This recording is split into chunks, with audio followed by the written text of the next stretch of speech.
पुढची बातमी धाराशिवच्या भूम तालुक्यामध्ये ईट रोडवर हॉटेलची तोडफोड करण्यात आली आहे। निवडणुकीच्या विजयानंतर कार्यकर्त्यांनी धुडगूस घातल्याचं सीसीटीव्ही फुटेज समोर आलंय। धुडगूस घालणारे राष्ट्रवादीचे कार्यकर्ते असल्याचा हॉटेल मालकाचा आरोप आहे।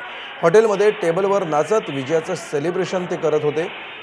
टेबलवर नाचायला रोखल्यानं कार्यकर्त्यांनी हॉटेलमध्ये घुसून तोडफोड करत या ठिकाणी नासधूस केली आणि याचं सीसीटीव्ही फुटेज देखील समोर आलं। तोडफोड प्रकरणामध्ये गुन्हा दाखल करण्याची प्रक्रिया सुरू आहे।